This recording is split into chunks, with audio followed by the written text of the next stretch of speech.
US में फिर से सरकारी शटडाउन का खतरा मंडरा रहा है। अगर कांग्रेस समय पर फेडरल फंडिंग पास नहीं कर पाती तो 438 फेडरल एजेंसीज की ऑपरेशंस 12:01 AM ET से बंद हो सकती हैं। ये सिर्फ एक प्रोसीड्यूरल इशू नहीं है, बल्कि उन सभी इंडियंस और एनआरआईज के लिए भी बहुत इंपॉर्टेंट है जो यूएस में काम करते हैं, स्टडीज कर रहे हैं या इन्वेस्टमेंट्स रखते हैं। तो आज इस वीडियो में हम समझेंगे कि शटडाउन क्यों होता है, कौन से रूल्स और लीगल प्रोविजंस लागू होते हैं, कौन से सर्विसेज चालू रहते हैं और इंडियंस को ऐसे समय में कैसे सावधान रहना है। तो चलिए फिर जल्दी से वीडियो को स्टार्ट करते हैं। हाय, मेरा नाम है वर्षा दुबे और आप मुझे देख रहे हैं एनबीटी टेक पर। सरकारी शटडाउन तब होता है जब कांग्रेस और प्रेसिडेंट रिक्वायर्ड फंडिंग लेजिस्लेशन पास या साइन नहीं करते, जिससे फेडरल गवर्नमेंट के ऑपरेशंस फाइनेंस्ड रह सके। अगर फंडिंग लेजिस्लेशन नहीं बनती तो नॉन एसेंशियल एजेंसीज तुरंत अपनी एक्टिविटीज बंद कर देती हैं। करंट शटडाउन का खतरा खासकर department of homeland security DHS की फंडिंग को लेकर है। सेनेट डेमोक्रेट्स ने DHS फंडिंग को ब्लॉक करने का सिग्नल दिया है, खासकर मिनियापोलिस में एक US सिटीजन की डेथ के बाद फेडरल एजेंट्स की एक्शन को लेकर प्रोटेस्ट के कारण। इतिहास में देखा गया जो 1980 से अब तक US गवर्नमेंट ने 10 से ज्यादा बार शटडाउन फेस किया। सबसे लंबा शटडाउन 43 दिनों का था जो 2025 में खत्म हुआ।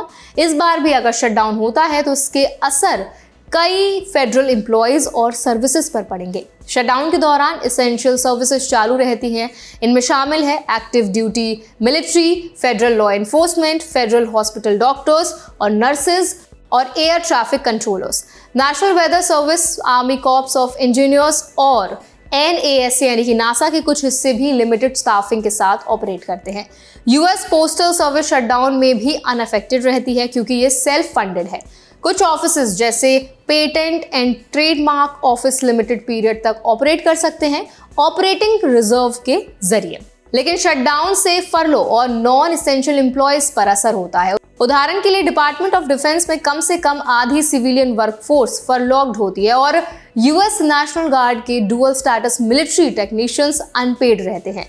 सोशल सिक्योरिटी जैसे प्रोग्राम्स भी इम्पैक्ट हो सकते हैं अगर उनकी एग्जीक्यूशन एनुअली अप्रोप्रिएटेड फंडिंग पर डिपेंड करती है।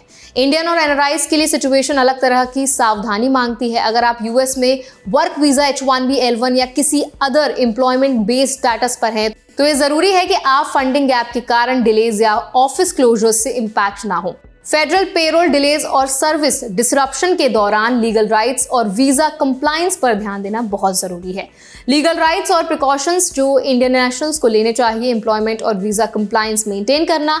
शटडाउन के दौरान अगर एम्प्लॉयर टेम्पररी ऑपरेशंस बंद कर देता है तो आपका वीजा स्टेटस सुरक्षित रहना चाहिए। USCIS और डिपार्टमेंट ऑफ लेबर के रूल्स के मुताबिक अनपेड फरलॉक के दौरान स्टेटस वायलेट नहीं होता। Financial planning, federal salary delays या टेम्पररी अनपेड फरलॉक के लिए सेविंग्स मेंटेन करें। इमरजेंसी फंड होना बहुत जरूरी है। हेल्थ इंश्योरेंस और बेनिफिट्स, शटडाउन में फेडरल हॉस्पिटल्स और क्लिनिक्स ऑपरेशनल रहते हैं, लेकिन कुछ बेनिफिट्स और रीइंबर्समेंट्स डिले हो सकते हैं। रिमोट वर्क और कॉन्ट्रैक्ट फ्लेक्सिबिलिटी, इंडियन एम्प्लॉयज जो फेडरल कॉन्ट्रैक्ट्स पर काम करते हैं उन्हें काम बंद होने पर ऑल्टरनेट अरेंजमेंट्स डिस्कस करनी चाहिए। शटडाउन के दौरान ये समझना भी जरूरी है कि कांग्रेस और प्रेसिडेंट की अथॉरिटी शेयर्ड होती है। कांग्रेस अप्रोप्रिएशन बिल्स पास करता है और प्रेसिडेंट साइन करता है। अगर ये प्रोसेस डिले होता है तो शटडाउन ऑटोमेटिक शुरू हो जाता है। इसीलिए इंडियंस को अपने लीगल कंप्लायंस, वर्क ऑथराइजेशन और बैंकिंग ट्रांजैक्शंस की प्लानिंग पहले से करनी जरूरी है। इस बार शटडाउन US हिस्ट्री के लॉन्गेस्ट शटडाउन के तुरंत बाद आ रहा है। इसीलिए एक्सपेक्ट किया जा रहा है कि फेडरल एम्प्लॉयज, कॉन्ट्रैक्टर्स और इंडियन प्रोफेशनल्स को डिलेज और टेम्पररी क्लोजर का सामना करना पड़ सकता है। ऐसे समय में डिजिटल सर्विसेज, ऑफिशियल नोटिफिकेशंस और इमरजेंसी प्रोटोकॉल्स का ध्यान रखना बहुत जरूरी है। अब इस पूरी वीडियो पर आपका क्या टेक है, आपका क्या ओपिनियन है, हमें कमेंट्स के जरिए जरूर बताएं। ऐसे और भी वीडियोस के लिए, अपडेट्स के लिए हमारे चैनल NBT Tech को भी जरूर सब्सक्राइब करें।